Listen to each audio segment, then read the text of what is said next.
네, 안녕하세요. UiPath 마에스트로와 함께하는 웨비나에 오신 것을 환영합니다.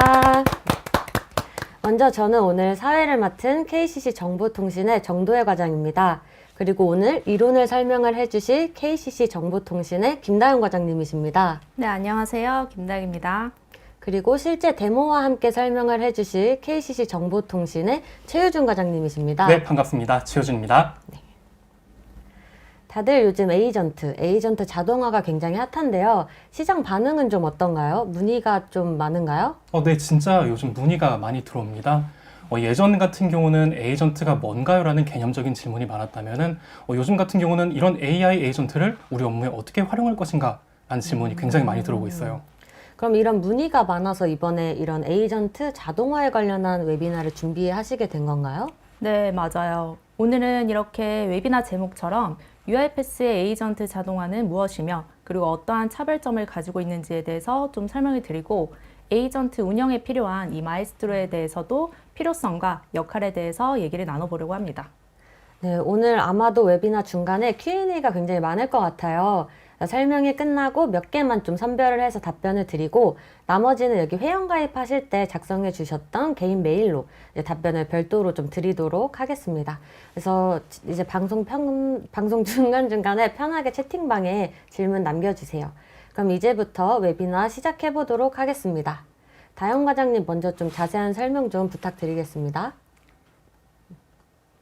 네, 요즘은 일하실 때 GPT라든지 AI 제품 하나씩은 전부 사용하시잖아요. 이렇게 이제 사람이 일하는 방식도 변화하고 있고 이렇게 업무 자동화 시장도 변화하고 있습니다. 과거에는 이제 사람이 모든 일을 직접 수행을 했죠.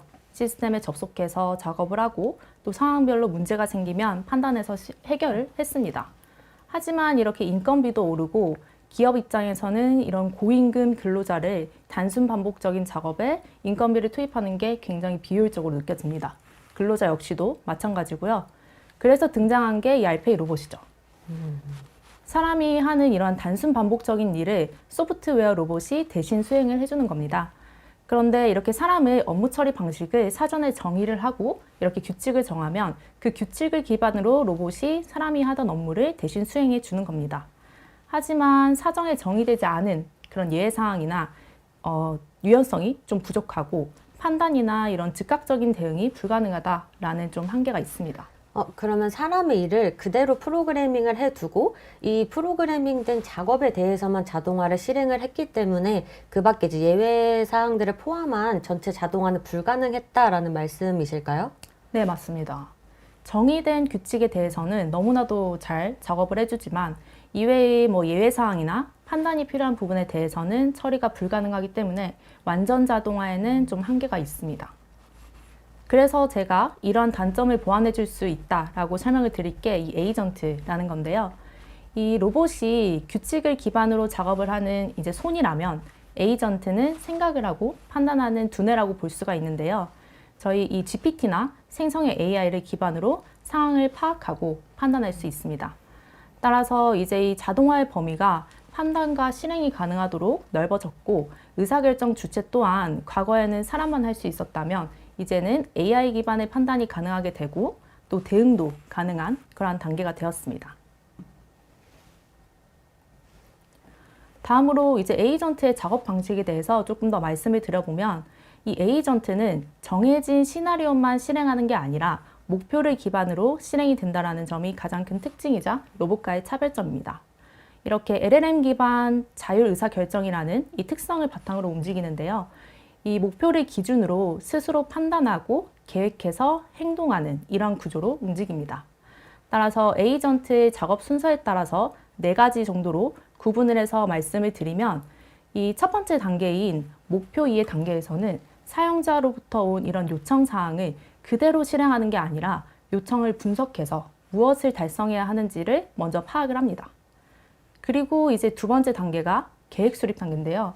이 계획 수립 단계에서는 1단계에서 세운 이 목표를 달성하기 위해서 필요한 작업들을 일일이 쪼개고 어떤 순서로 진행을 할지 계획을 세웁니다.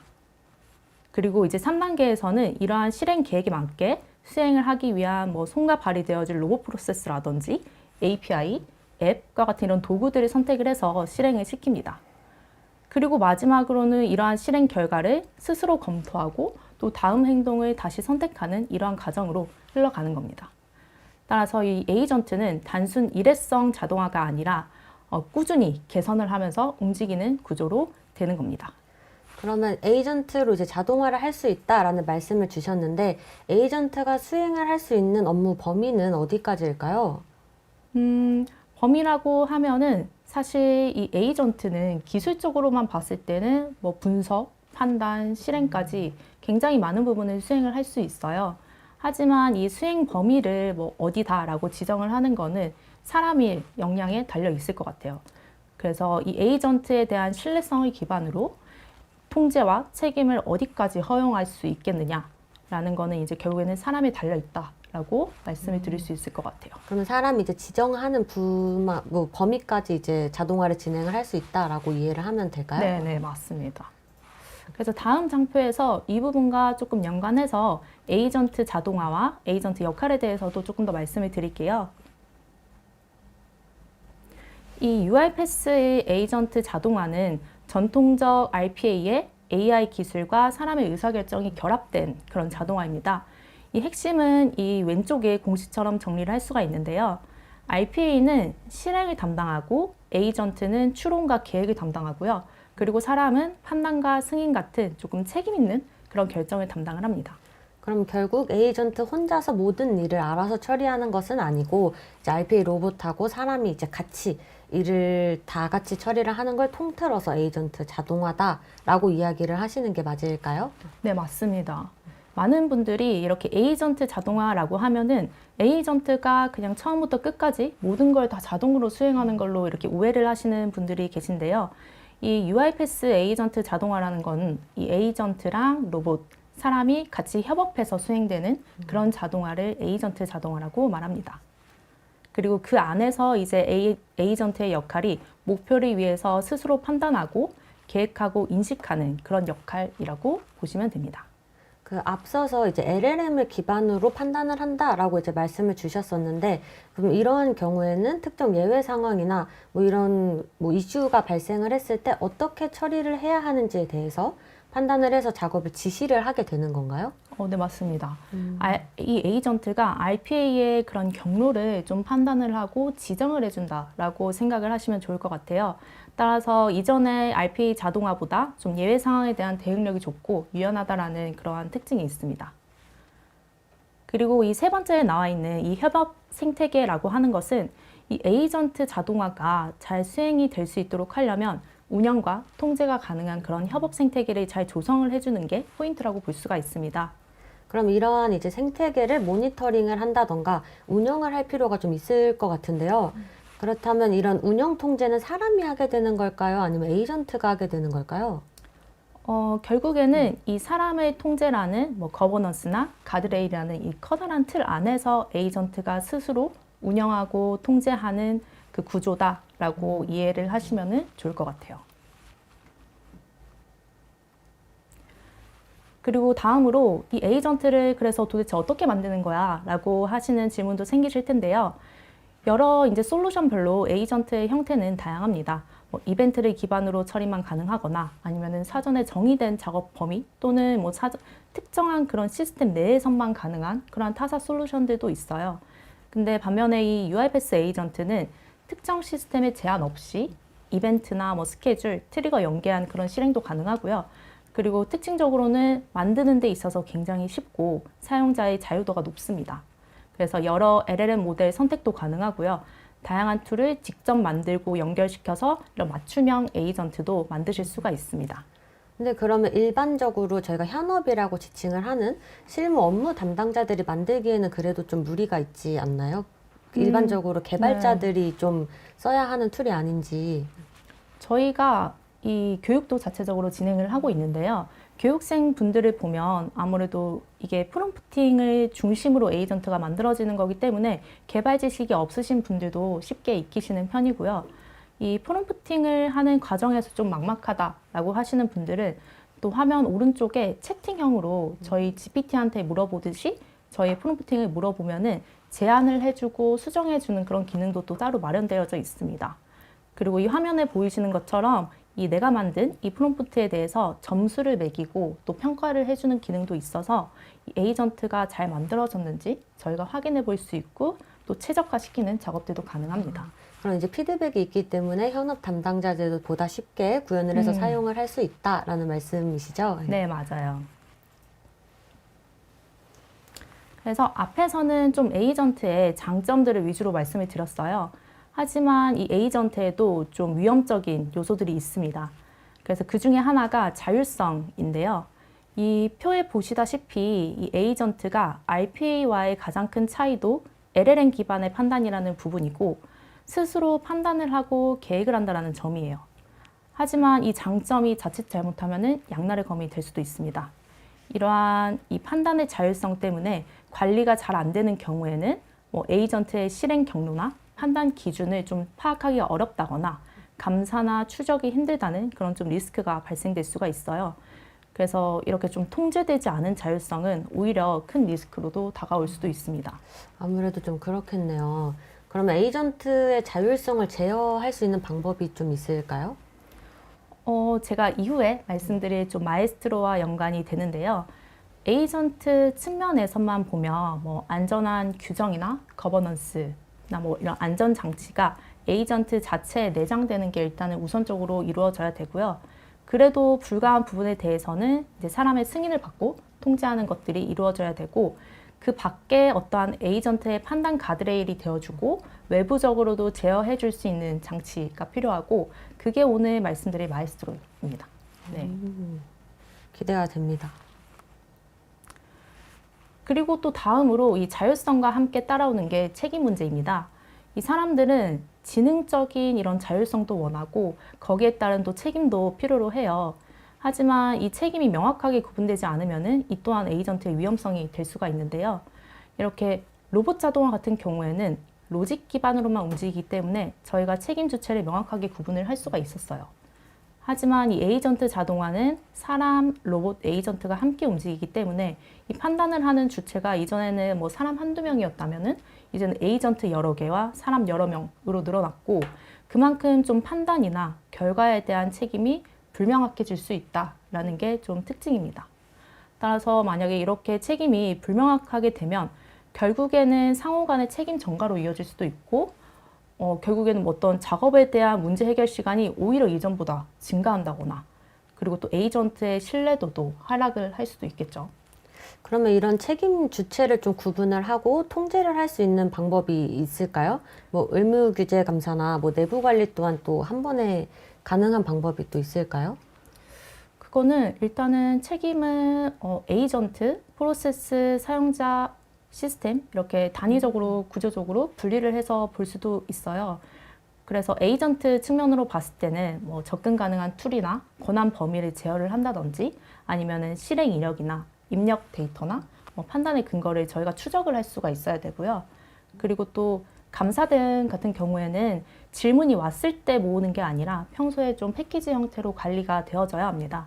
따라서 어떠한 실행 이력이나 인시던트나 조치 이력, AI 호출을 어떻게 해왔는지 그리고 변경이나 승인은 어떻게 이루어졌는지에 대한 내용들을 저희가 프로세스랑 기간만 줘야 하면은 바로 꺼내볼 수 있도록 그렇게 관리가 되는 것이 중요합니다.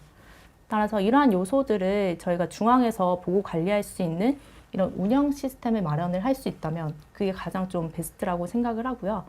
이게 UiPath에서는 이 마에스트로의 역할입니다.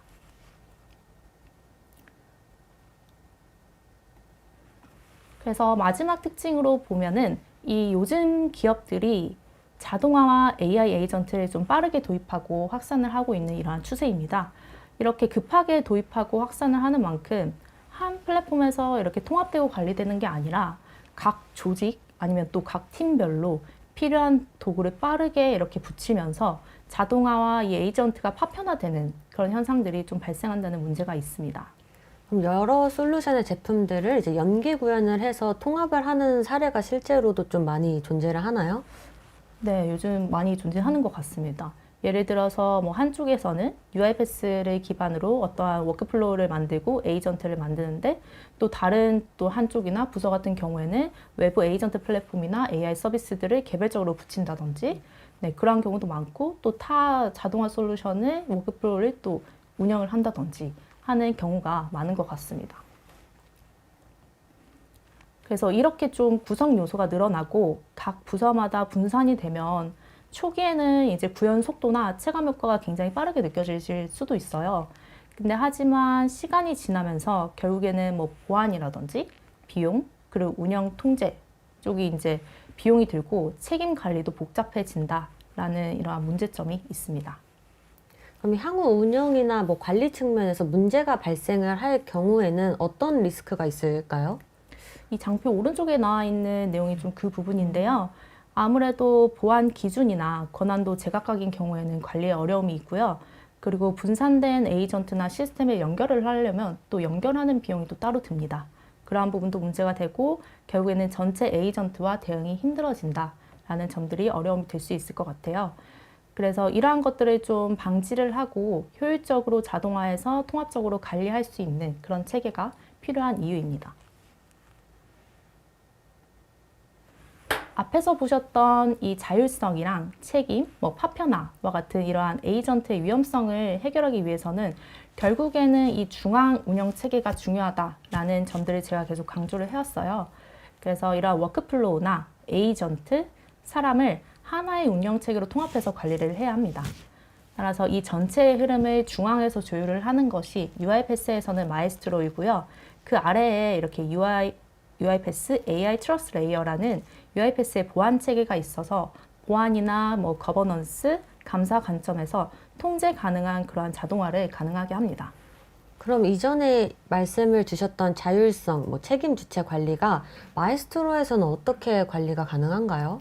우선 이 UiPath 에이전트는 할당된 역할과 시스템 내에서만 작동을 하고요. 마에스트로를 통해서 모든 동작들이 조정이 됩니다.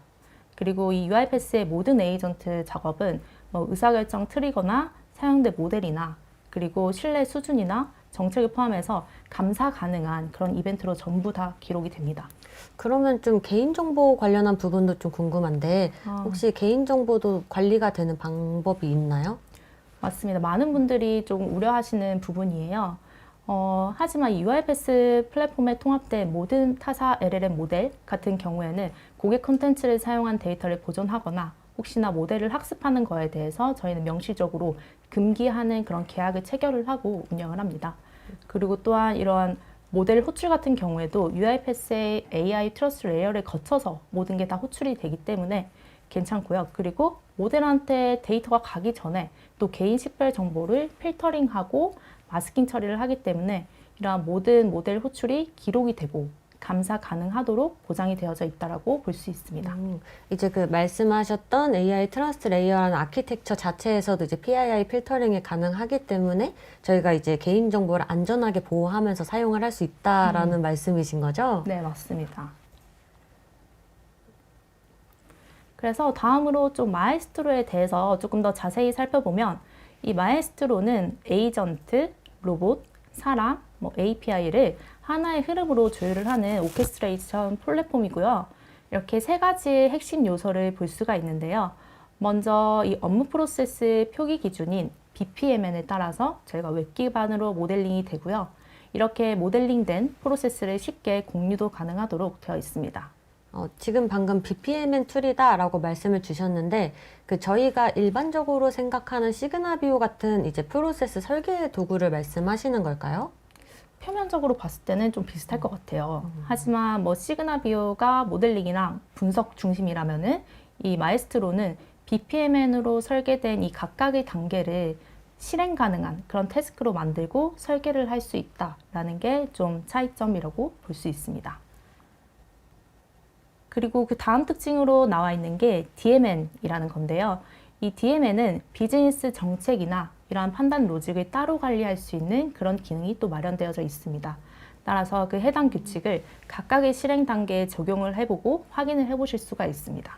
이제 그렇게 되면은 말씀 주신 대로라면 뭐 이제 업무 규칙이나 기준을 프로세스에 넣어두는 게 아니라 별도의 이제 기준표로 관리를 하고 판단 시점은 프로세스 기준이 아니라 이 결정표를 기준으로 수행이 되는 걸까요? 네, 맞습니다. 그렇게 이해해 주시면 될 것 같아요.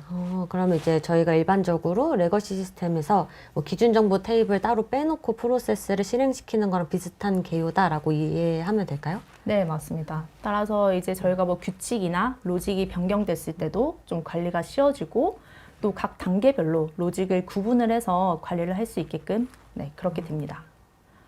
그리고 다음으로는 또 케이스 매니지먼트라는 게 있는데요. 이 케이스 매니지먼트라는 것은 단일 프로세스가 아니라 각각의 태스크 안에 작업 케이스들을 유연하게 관리하고 좀 추적이 가능하다라는 점입니다.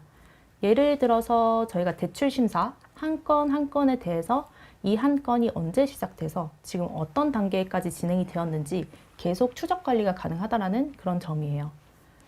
그리고 또 추가적으로 말씀을 드리면 이 기존의 오케스트레이터와의 차이점을 궁금해 하시는 분들도 계신데요. 이 오케스트레이터는 복가 RPA 프로세스를 좀 효과적으로 운영 관리하는 그런 플랫폼이라면 이 마에스트로는 에이전트, 봇, 사람을 좀 유기적으로 관리하고 통합할 수 있는 그런 플랫폼입니다. 그리고 이 마에스트로의 구현 순서에 대해서 보시면은 한 5가지 단계를 거친다고 볼 수 있습니다. 첫 번째로는 이 BPMN의 표준에 따라서 프로세스를 모델링을 하고요. 그리고 각각의 프로세스 단계에 에이전트, RPA 프로세스, 뭐 API 연계 이벤트와 같은 그런 작업들을 붙여줍니다. 그리고 이 단계에서 DMN을 활용을 해서 뭐 비즈니스 규칙 같은 것도 정의를 할 수가 있고요. 그리고 이렇게 수행을 시키면 프로세스가 진행이 되고 프로세스 혹시 진행 중에 각각의 단계에서 어떻게 실행되고 있는지를 실시간으로도 확인을 하실 수가 있어요. 그리고 이렇게 다 실행이 되면 실행 이력을 저희가 상세하게 확인이 다 가능하고요. 이 프로세스에 대한 분석을 바탕으로 인사이트도 얻으실 수가 있고 마지막으로 최적화하는 작업까지 하는 것으로 끝이 납니다. 따라서 이렇게 프로세스 지표나 병목 분석 결과를 확인하고 해당 프로세스를 개선하는 단계가 마지막으로 볼 수 있습니다. 이거는 이제 대출 프로세스를 저희가 에이전트 자동화로 구현한 예시입니다. 이 플로우를 보시면은 BPMN 방식의 시각적인 프로세스 모델링이 되어져 있는 것을 확인해 보실 수가 있어요. 이렇게 플로우를 만드실 때도 옆에 있는 저런 도구, 도형들을 드래그 앤 드랍 방식으로 쉽게 구성하실 수가 있고요. 그리고 이 각각의 도형에 에이전트나 프로세스와 같은 작업들을 붙여주는 겁니다. 그리고 이렇게 프로세스가 실행이 되면 각각의 이동이 초록 색깔을 이렇게 표시가 되면서 흐름을 한눈에 확인해 보실 수가 있어요. 확실히 한눈에 프로세스가 보이니까 좋긴 좋네요. 가시성이 좀 높은 것 같아요. 네, 맞습니다. 그리고 또 화면 하단에 보시면은 어떠한 실행 중에 에이전트의 실행 단계라든지 어떠한 도구를 현재 불러와서 작업을 하고 있는지 그리고 판단의 결과는 어떠한지에 대한 내용들도 실행 중에서도 이제 확인을 해보실 수가 있어요.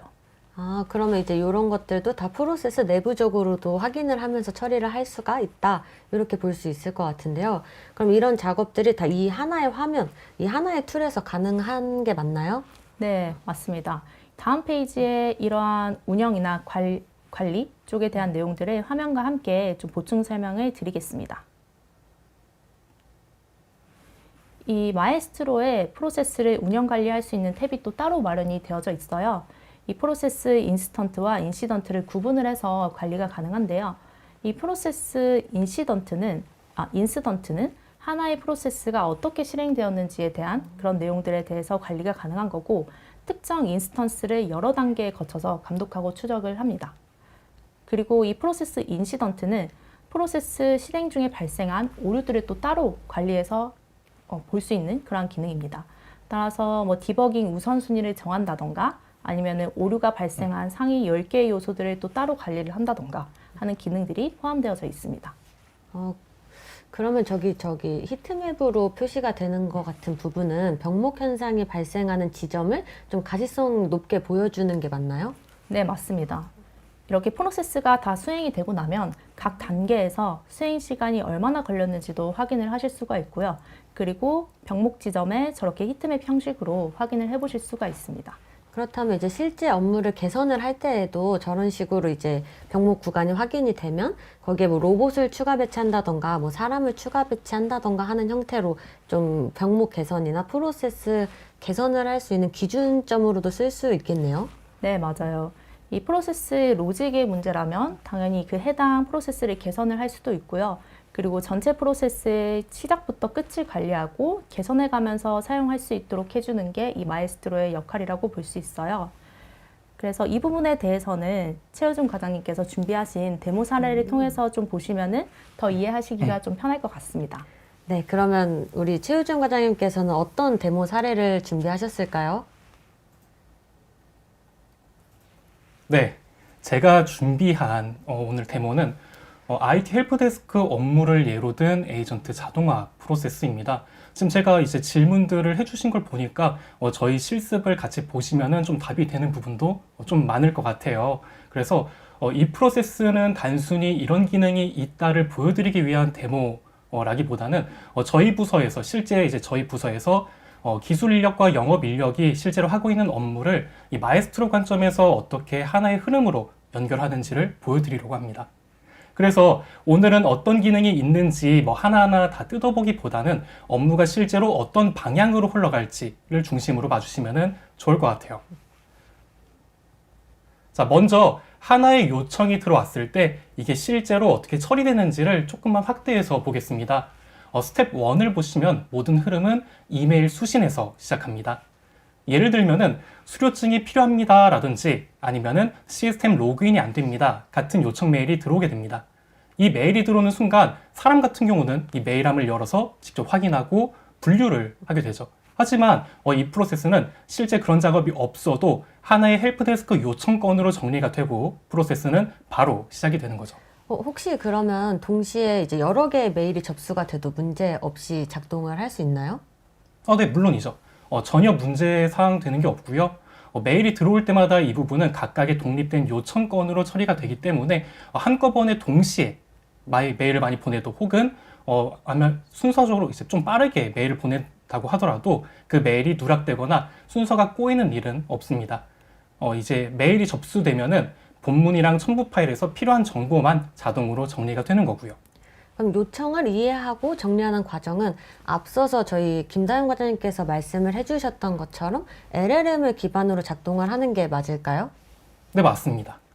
요청 유형이나 담당자 분류 같은 판단은 AI 에이전트가 수행하고 그 안에서 LLM이 자연어를 분석해서 분류 결과를 만들어냅니다. 다만 이제 첨부 파일을 내려받거나 시스템에 값을 입력하는 것처럼 실제로 손이 필요한 작업은 로봇이 담당을 하게 됩니다. 그래서 구조를 아주 단순하게 보면은 LLM, 즉 AI 에이전트는 판단, 로봇은 수행을 맡게 되는 방식이라고 이해하시면 좋을 것 같아요. 네, 이제 스텝 2, 이제 다음 질문은 이 요청을 어떻게 처리할 것인가입니다. 그래서 이 모든 요청을 사람이 직접 보고 판단하면은 정확하긴 하죠. 이제 그런데 시간이 많이 걸리게 되고요. 반대로 이 모든 요청을 이제 전부 자동으로 처리를 하면은 빠르긴 한데 그만큼 위험할 수도 있습니다. 그래서 2단계에서는 모든 요청을 똑같이 처리하지 않고 처리 경로를 나누게 됩니다. 그래서 어떤 요청은 바로 처리하고 또 이제 어떤 요청은 한 번 더 확인하도록 흐름을 나누는 방식입니다. 그래서 이 판단을 사람이 바로 하는 게 아니라 에이전트가 먼저 수행을 할 수 있게 되는 거죠. 그럼 지금 말씀하신 에이전트의 판단은 에이전트가 스스로 처리를 할 수 있는지 아니면은 사람의 판단이 필요한지를 기준으로 하게 되는 건가요? 네, 맞습니다. 그래서 이 요청이 바로 처리해도 되는지 아니면은 사람이 한 번 더 봐야 하는지를 에이전트가 먼저 판단을 하게 되는 거고요. 그래서 현업에서도 이제 메일을 보시다 보면은 이거는 그냥 처리해도 되겠다 싶은 경우들이 있으시잖아요. 그래서 그 판단을 2단계에서 대신해 준다고 보시면 될 것 같아요. 그래서 에이전트가 분류한 결과에 따라서 이제 마에스트로가 처리 흐름을 나누고 수료청 발급처럼 규칙이 명확한 요청은 로봇이 바로 자동 처리하게 됩니다. 그래서 사람이 개입하지 않아도 빠르고 정확하게 끝나는 요청들이 있고요. 반대로 요청 내용이 애매하거나 규정을 한번 확인해야 되는 경우에는 에이전트가 먼저 관련 내용을 찾아서 정리하게 됩니다. 사람은 처음부터 직접 정리하는 게 아니라 정리된 상태에서 한 번만 판단하면 되는 거죠. 그래서 이 과정이 실제로 업무 부담을 크게 줄여주게 됩니다. 그래서 이 구조의 핵심은 사람을 빼는 게 아니라 사람의 역할을 바꾼다는 게 있는 거죠. 그러면 사람의 역할을 바꾼다라고 말씀을 하셨는데 이제 실무자로서의 역할이 관리자로서의 역할로 바뀐다는 의미가 될까요? 네, 그렇게 이해하셔도 됩니다. 하지만 조금은 정확하게는 하는 일의 성격이 바뀐다고 보시면 좋을 것 같아요. 그래서 사람은 이제 단순 반복 작업에서 벗어나고 예외사항이나 아니면은 판단이 필요한 부분에 좀 집중을 하게 된다고 보시면 좋을 것 같습니다.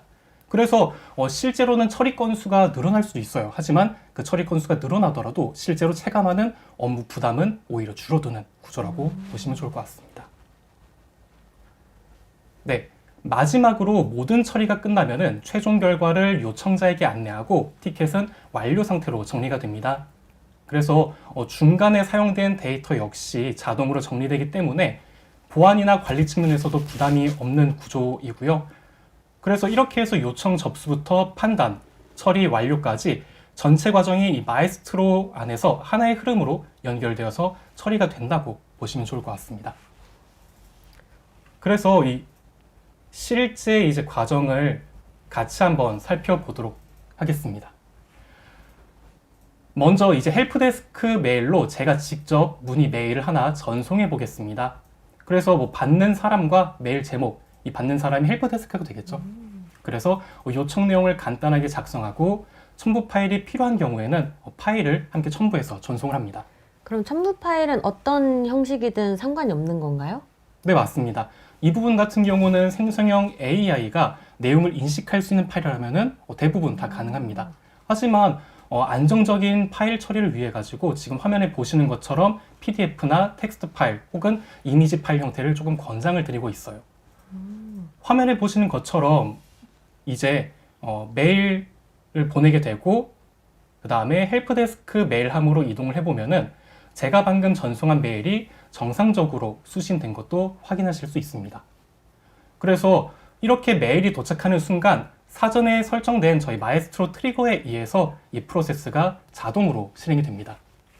그래서 이번 실습에서는 개발된 프로세스를 수행하던 중에 업무 자동화 로봇, 이 로봇에 문제가 생겼을 상황을 가정하고 진행해 보겠습니다. 그럼 헬프데스크로 로봇에 문제가 생겼어요 라고 이제 메일이 왔다 이렇게 이해하시면 되는 걸까요? 그죠. 그래서 현재 보고 계신 화면은 이제 저희 UiPath 클라우드 환경이 되는 거고요. 이 클라우드에서 좌측 메뉴에서 이 마에스트로 메뉴가 따로 있습니다. 이 마에스트로 메뉴를 선택하면 되는 거죠. 클라우드 자체는 저희가 이제 자동화 과제 발굴부터 개발 운영까지 이 전 과정을 다 확인할 수 있는 그런 공간입니다. 그래서 이 화면을 보시면은 프로세스 인스턴스 메뉴와 인시던트 메뉴가 있는데 이 중에 인스턴스 메뉴에서는 어떤 프로세스가 실행되었는지 완료된 건과 오류가 발생한 건이 각각 몇 개인지처럼 프로세스 전반의 실행 현안을 한눈에 확인할 수 있습니다. 지금 보시는 화면은 실제 운영 관점에서 프로세스가 어떻게 실행되고 있는지를 확인하는 영역이라고 보시면 좋을 것 같아요. 여기서 이제 헬프데스크 프로세스를 선택해 보시면은 크게 4가지 영역이 있습니다. 그래서 좌측 상단에는 운영 관점에서 프로세스를 어떻게 관리하는지 보고 있고요. 우측 상단에서는 필터나 조회 조건, 그 다음에 하단에는 프로세스 인스턴스 목록이 보이게 됩니다. 가운데 영역을 보시면은 이제 저희가 수행하고자 하는 IT 헬프데스크 프로세스 다이어그램이 나오게 되고 여기에서 전체 프로세스 구조와 흐름을 확인해 볼 수 있는 거죠. 그래서 실제로 지금 돌고 있습니다. 이 돌고 있는 화면에서 저희가 이제 초록색으로 열심히 움직이고 있는 과정인데 아웃룩 메일을 인식해서 실제로 이제 돌고 있는 상황에서 이제 실행 중인 인스턴스를 클릭해 보면은 좌측에서부터 메일 트리거를 시작으로 각 단계가 초록색 화살표로 움직이고 있습니다. 또 좌측 하단을 보시면은 각 단계에서 지금 작업이 수행되고 있는지도 저희가 상태 정보로 바로 확인할 수가 있는 거죠. 그럼 여기 실행 중에 오류가 발생을 하면 어떻게 되는 건가요? 네, 좋은 질문인데 여기 두 번째 태스크를 보시면은 우측 상단에 번개 모양 아이콘이 표시가 되어져 있습니다. 이 아이콘이 태스크 수행 중에 예외 사항이 발생해서 만약 이제 사전에 정의된 예외 처리 흐름으로 분기가 되었다는 의미입니다. 쉽게 말해서 문제가 생겼으니 이 경우에는 다른 경로로 처리하자라는 판단을 프로세스 차원에서 수행한다고 보시면 됩니다. 그리고 이제 이러한 예외 처리가 정의가 되어져 있지 않으면 프로세스가 중단되거나 다른 결과를 반환할 수도 있는 거고요. 그럼 결국에는 사람처럼 예외 처리가 필요할 수 있다라는 말씀이실까요? 네, 맞습니다. 그래서 이제 화면을 이어서 보시면은 이제 실제로 이제 에이전트가 헬프데스크 티켓을 생성한 뒤에 이 요청을 로봇이 바로 처리할지 사람이 확인이 필요할지를 판단하게 되는 거고요.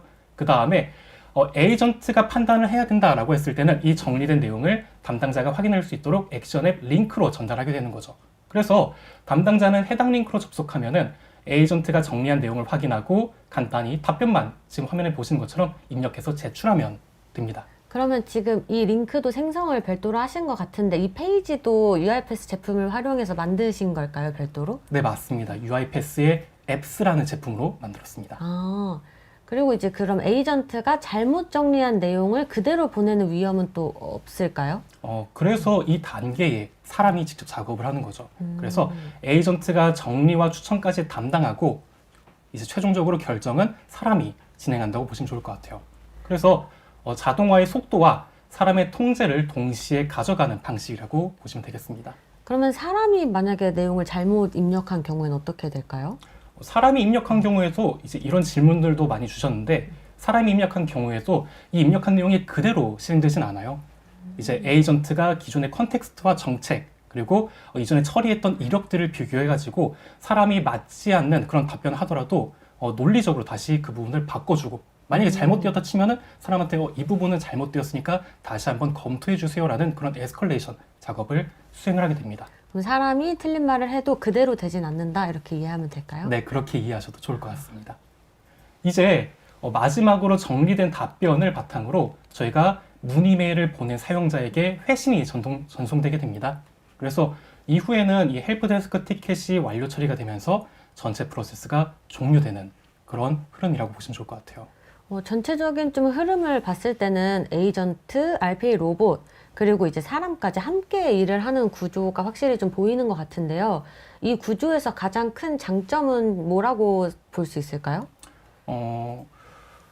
가장 큰 장점은 사람이 모든 것을 할 필요는 없다는 것 같아요. 그래서 에이전트가 먼저 맥락을 이해하고 거기에 가능한 답변과 그 다음에 근거를 정리해주면은 사람은 그 근거가 맞는지 검증해주는 역할을 하면 되는 거죠. 즉, 반복적인 판단은 자동화하고 사람은 가치가 높은 그런 업무에 집중할 수 있는 게 가장 큰 장점이라고 보고 있습니다. 이제 고부가 가치 업무에 사람의 시간을 좀 더 투입할 수 있도록 도와준다 이렇게 이해하면 될까요? 네, 맞습니다. 네, 그러면 이제 다음으로 넘어가겠습니다. 여기까지가 전체 시연 흐름이었고요. 지금부터는 방금 보셨던 화면을 기준으로 각 단계에서 실제로 어떤 일이 일어나고 있는지를 하나씩 조금 더 풀어서 설명드리려고 합니다. 기능 설명보다는 왜 이런 구조로 설계했는지 그리고 현업에서는 이게 왜 편해졌는지를 중심으로 보시면 좋겠습니다. 이전에 시연 영상에서도 보셨듯이 요청은 이메일로 들어옵니다. 메일이 수신되면은 메일 제목과 본문 그리고 첨부 파일에서 필요한 정보만 따로 뽑아와서 정리가 됩니다. 그래서 그 다음 단계에서 에이전트가 이 요청을 읽고 이게 어떤 종류의 요청인지 그리고 어느 부서로 가야 되는지 판단을 하게 됩니다. 그래서 이 부분을 보셨을 때 중요한 포인트는 이 판단 결과가 단순한 추측이 아니라 왜 그렇게 판단했는지에 대한 근거까지 함께 낳는다는 점입니다. 그래서 거기에 대한 근거는 저희가 화면 오른쪽을 보시면 요청 내용과 담당 부서, 현재 상태뿐만 아니라 AI가 왜 이런 분류를 했는지까지 저희가 한눈에 확인할 수 있습니다.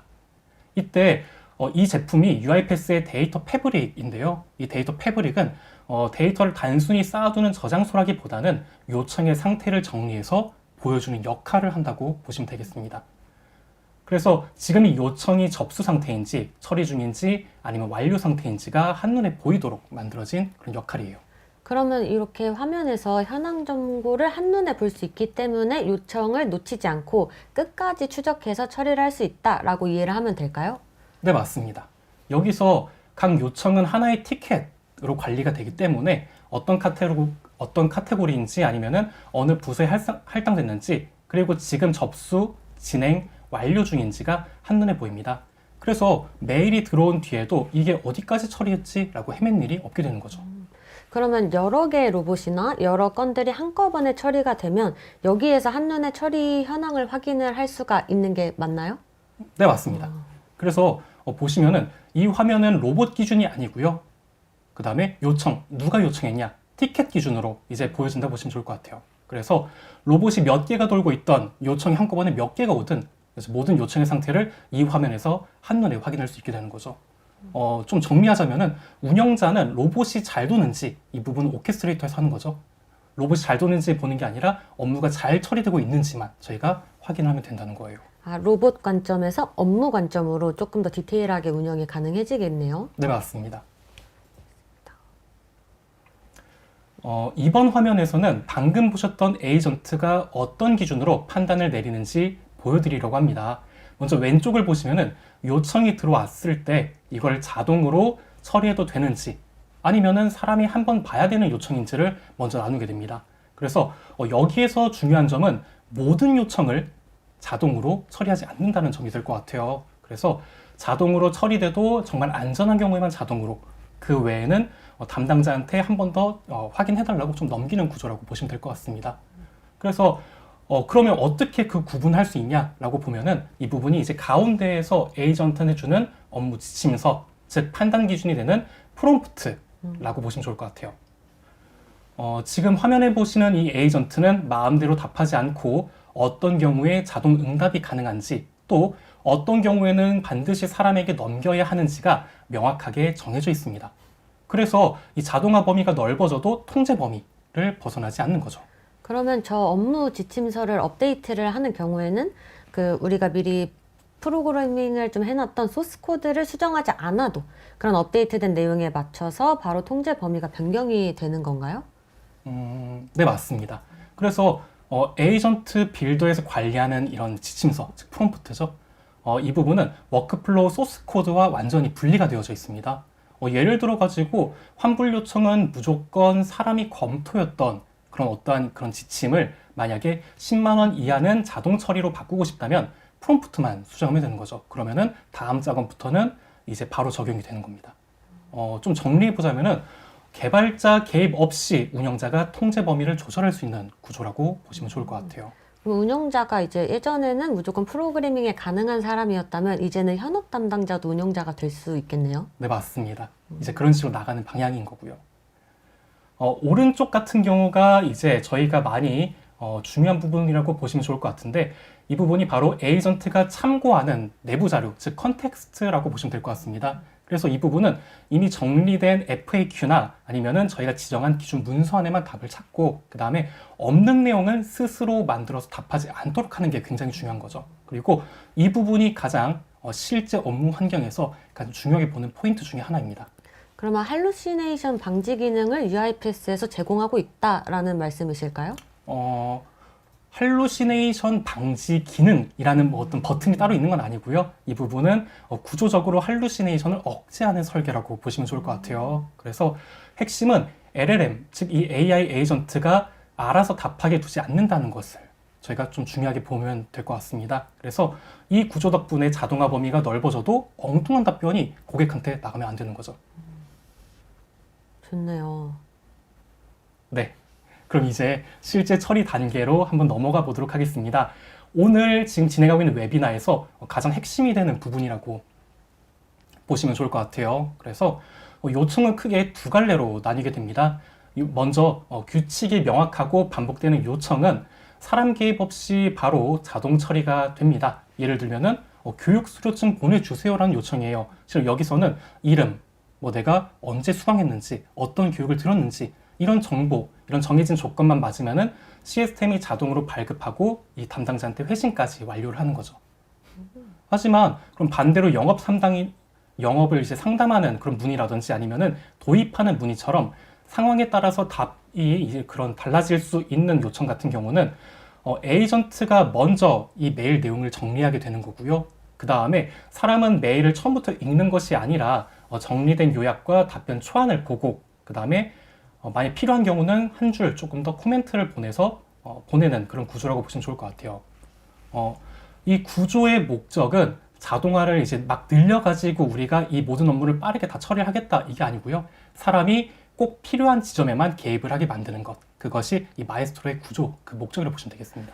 그럼 지금 말씀하시는 걸 좀 들어봤을 때는 이 에이전트가 결국에는 비서처럼 업무를 좀 어느 정도 대신해주고 바로 의사결정만 할 수 있게끔 좀 도와주는 것 같아요.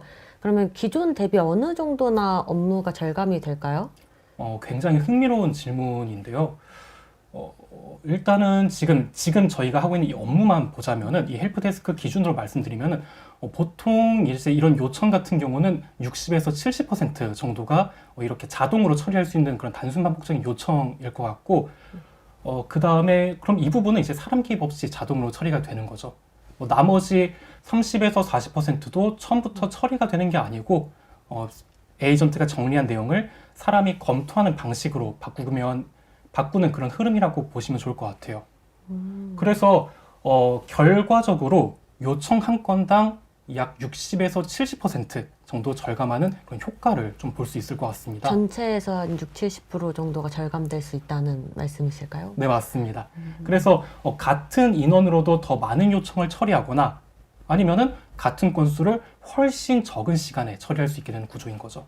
그래서 정리하자면 이 자동화의 가치는 일을 없애는 게 아니고, 그 다음에 우리가 기존까지 썼던 그 고생했던 그 시간들을 돌려받는 그런 구조라고 보시면 좋을 것 같아요. 오, 시간을 돌려받는다는 표현 되게 좋은데요? 그죠? 네, 이제 이 실습을 마무리하는 단계입니다. 여기서는 이제 모든 처리가 완료되면은 요청자에게 최종 답변 메일이 발송되고 해당 요청은 완료 상태로 정리가 됩니다. 여기서 이제 중요한 포인트는 데이터가 계속 쌓이기만 하지는 않는다는 점이죠. 필요한 이런 처리 이력만 남기고 임시로 사용한 파일이나 아니면은 중간 데이터는 자동으로 정리가 됩니다. 그래서 이 업무의 범위, 이 자동화의 범위가 넓어져도 데이터 관리 부담이 크게 이것도 같이 함께 커지지는 않아요. 그러면 현행 데이터만 관리가 되는 거고 종결된 데이터에 대해서는 정리가 되는 걸로 생각이 되는데, 그럼 현행 데이터랑 종결 데이터는 어떻게 구분해서 확인을 할 수 있을까요? 이 부분 같은 경우는 업무에 필요한 데이터 같은 경우는 저희가 바로 조회할 수 있도록 이제 처리가 되어져 있고, 종결된 요청 같은 경우도 이제 이력 데이터로 정리가 되어서 한눈에 이제 필요할 때는 이제 저희가 확인할 수 있는 구조라고 보시면 좋을 것 같아요. 즉 이제 실제 DB 데이터베이스처럼 모든 데이터를 쌓아두는 게 아니고요. 실제 이 자동화에서 우리가 어떤 데이터를 썼는지 그렇게 운영에 필요한 관점으로 데이터가 정리가 된다고 보시면 좋을 것 같아요. 그래서 이 부분을 좀 다시 정리를 해보면은 이 프로세스 자체가 IT 헬프데스크, 지금 저희가 보고 있는 것처럼 IT 헬프데스크 프로세스를 자동화한 사례이긴 한데, 구조를 이제 뜯어보면은 단순히 이 헬프데스크 업무뿐만 아니라 여러 가지 이제 대부분의 다른 업무에도 그대로 적용을 할 수가 있을 것 같습니다. 그래서 우리가 사람이 어떠한 요청을 했는지 그걸 에이전트가 어떻게 이해하고 판단하고 그 다음에 역할을 나눠 쓰고 처리했으면은 책임 있게 마무리하는 구조로 저희가 처리를 하는 거죠. 그럼 어떤 업무든 이제 방금 말씀하신 단계로 나눠가지고 저희가 새롭게 구성을 할 수 있다라는 말씀이실까요? 네. 너무 좋습니다. 이제 이상으로 저희가 UiPath 마에스트로로 완성하는 이제 자동화 웨비나 이론을 마치도록 하겠습니다. 그래서 이론을 설명해 주신 김다영 과장님, 그 다음에 데모를 설명해 주신 최유준 과장님, 두 분 모두 너무 고생 많으셨습니다. 네, 좋은 말씀 감사드리고요. 저희 준비된 내용은 모두 끝났습니다. Q&A 3개 정도만 좀 선별을 해서 답변을 드리고 이 시간 마무리하도록 하겠습니다. 먼저 첫 번째 질문은 제가 좀 골라서 답변 드리도록 하겠습니다. 저희 UiPath와 관련된 최신 소식이나 트렌드를 받아볼 수 있을까요? 라고 질문을 좀 주셨는데요. 사실 저희가 유튜브를 좀 운영을 하고 있습니다. 그래서 안 그래도 좀 말씀을 드리려고 했는데 좋은 질문 감사드립니다. 네, 지금 여기 화면에 보이시는 QR코드로 들어가 보시면 저희 유튜브 채널로 이동을 할 거예요. 이 유튜브 구독하시면 관련한 소식 확인이 가능하십니다. 그래서 구독, 좋아요, 알림 설정 해두시고 최신 소식 받아보셨으면 좋겠습니다. 네, 다음으로는 저희 다영 과장님도 한번 질문 하나 골라서 좀 답변을 주시겠어요? 그래도 저도 눈에 띄는 질문이 있었는데 에이전트 자동화를 설계할 때 가장 중요한 점이 무엇이라고 생각하시나요? 라는 질문에 답변을 드려보면 제가 생각했을 때는 이 에이전트 자동화를 설계할 때 이 기존의 그런 자동화에 그냥 끼워 맞추려고 하기보다는 에이전트와 업무 흐름을 중심으로 이제 전체 프로세스를 다시 설계하려고 하는 것이 중요하다고 생각을 해요. 따라서 기존의 뭐 태스크 자동화에 그냥 AI만 얻는 방식으로는 좀 한계가 있고 이 사람과 로봇, 에이전트의 역할들을 좀 잘 정리를 좀 내리고 그리고 업무 흐름을 기준으로 재구성을 할 때 좀 좋은 효과를 낼 수 있다라고 생각을 합니다. 오, 되게 어려운 질문인데 답변 감사합니다. 그럼 저희 마지막으로 효준 과장님도 질문에 답변 한 번만 좀 부탁드리겠습니다. 저는 되게 이 질문이 흥미로웠습니다. 저희 질문이 정말 이제 많이 올라왔었는데 그 중에서도 마에스트로에서는 이제 기존의 UiPath가 사용하고 있는 그런 에이전트 혹은 RPA만 사용할 수 있는 거냐?